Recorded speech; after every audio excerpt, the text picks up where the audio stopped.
अब हम बुलाने जा रहे हैं वी मार्क इंडिया के एमडी श्री विकास गर्ग को। हरिद्वार की V Marc India limited power cables और वायर्स इंडस्ट्री में भरोसे का दूसरा नाम है। हाउस और इंडस्ट्रियल वायर्स के अलावा company LT-HT power cables, control cables, aerial bunched cables और फ्लेक्सिबल वायर्स की मैन्युफैक्चरिंग के लिए भी जानी जाती है। देश में स्मार्ट सिटी का कल्चर है और ऐसे में वी मार्क इंडिया कस्टमर्स की पहली पसंद बन रहा है। कंपनी के मैनेजिंग डायरेक्टर विकास गर्ग ने अपनी नई सोच और अनुभव का इस्तेमाल करके साल 2006 में वी मार्क इंडिया ब्रांड की शुरुआत की थी। विकास गर्ग का कुशल नेतृत्व और कंपनी की मैनेजमेंट टीम की मेहनत का नतीजा है कि हरिद्वार से शुरू हुआ वी मार्क इंडिया का सफर देश भर में विस्तार ले रहा है। एक बार जोरदार ताली के साथ हम स्वागत करेंगे mister Vikas Garg, chairman of V Marc India limited. Please मंच पर आए और साथ ही मैं रिक्वेस्ट करूंगी पूर्णिमा मिश्रा से वो इस सेशन को आगे बढ़ाएं।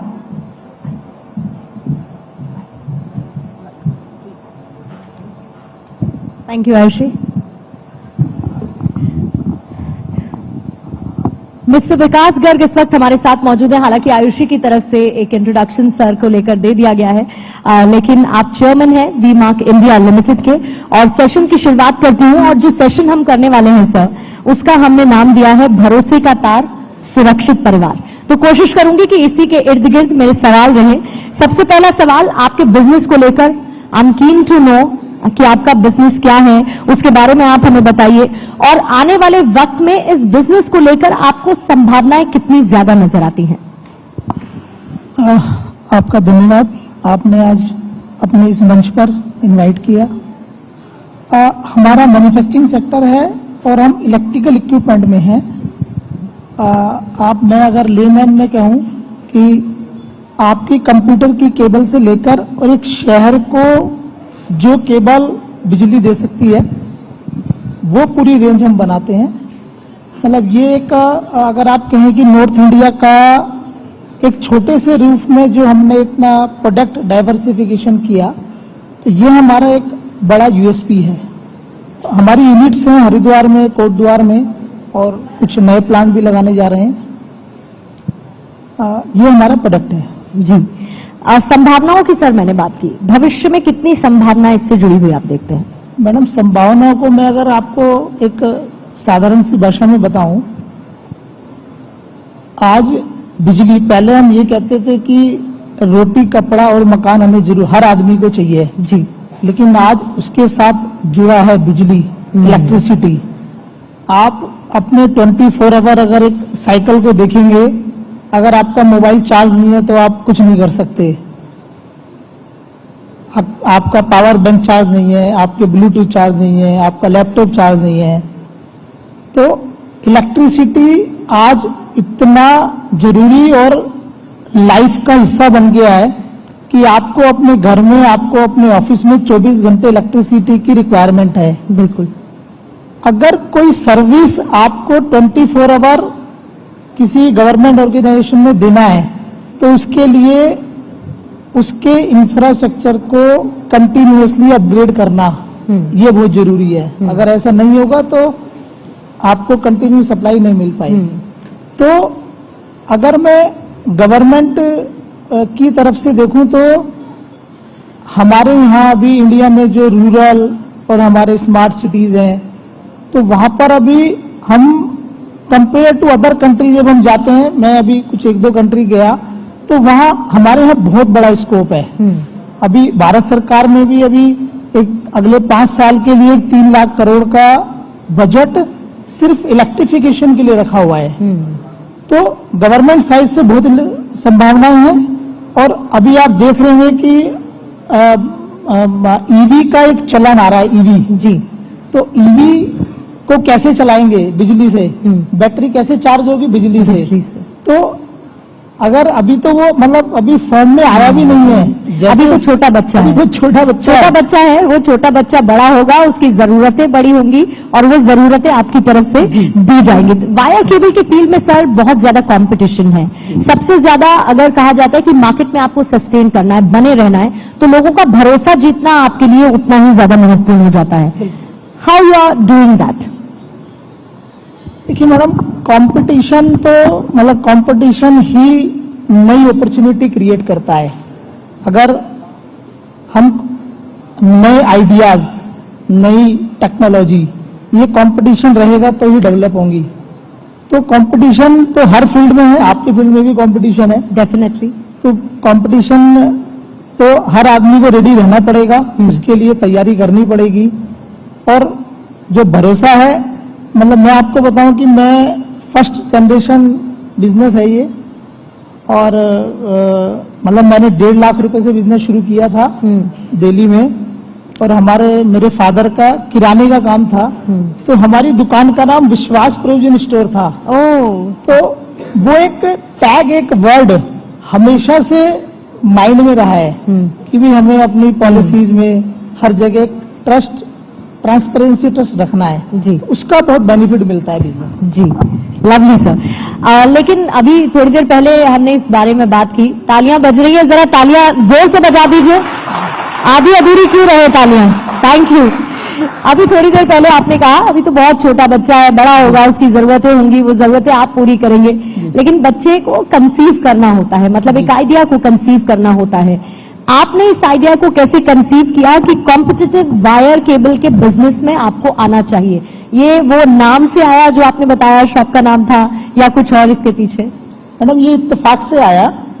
ये मतलब मैं तो पढ़ाई कर रहा था उस समय पे, तो हमारा एटमॉस्फेयर था कुछ कि भाई बिजनेस में जाना है, तो सराउंडिंग में कुछ इस तरह का बिजनेस था, तो वहां से इत्तेफाक से एंट्री किया, बट बाद में वो एक विजन बन गया।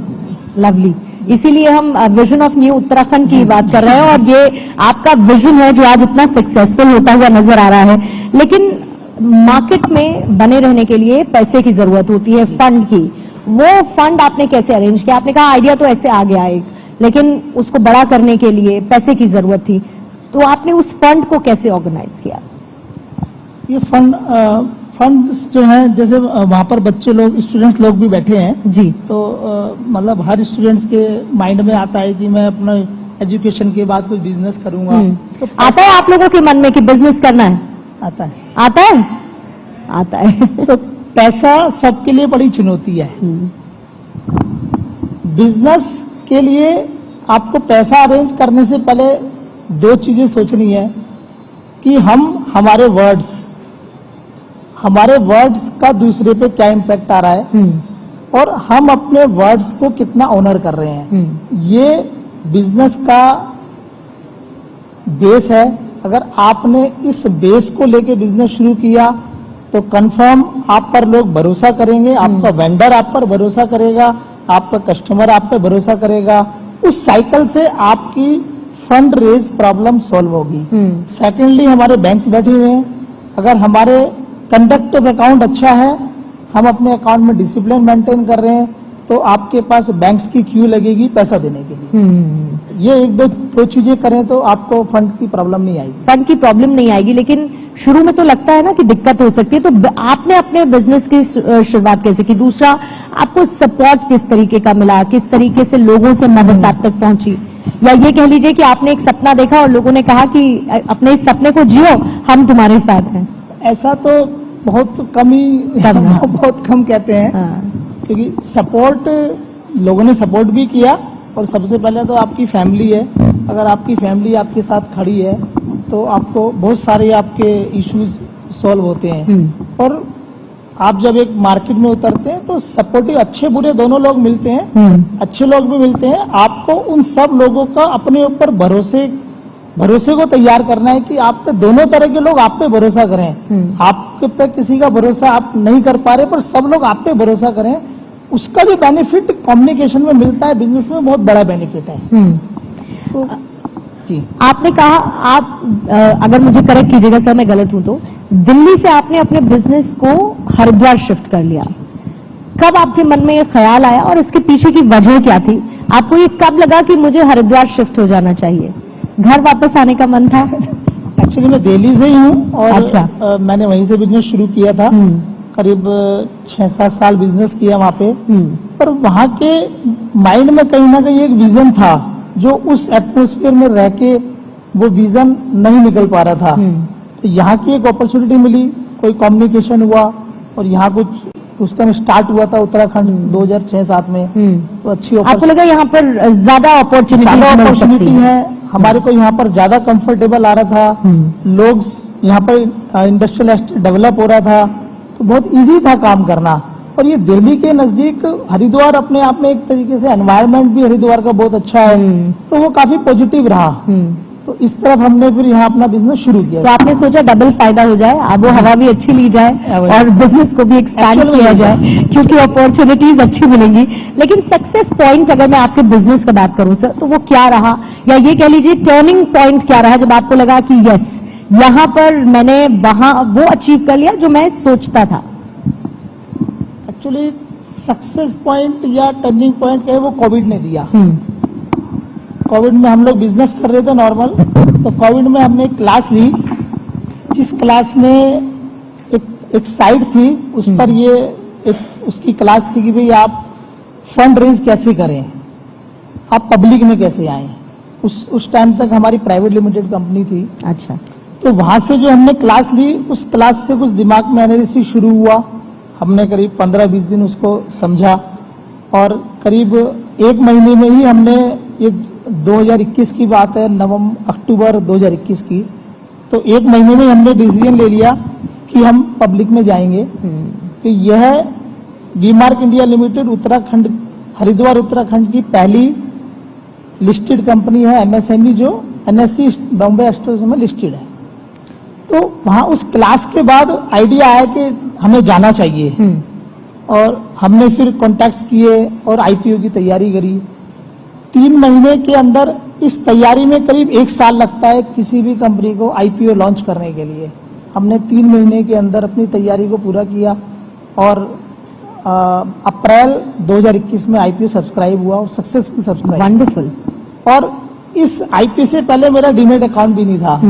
मुझे पता नहीं था कि शेयर क्या है, शेयर को ट्रेड कैसे करते हैं, डीमेट क्या होता है। मतलब आपने जब किया तो आपने सीधे छलांग मारी। चलिए इसी सक्सेस स्टोरी को मुझे यहाँ पर मौजूद स्टूडेंट्स के बीच में खासतौर पर शेयर करके, it's all my pleasure. Thank you so much sir for joining us, thank you so much for joining Bharat 24। Thank you, एक बार जोरदार तालियां। Thank you, thank you so much Vikas ji, thank you so much Purnima.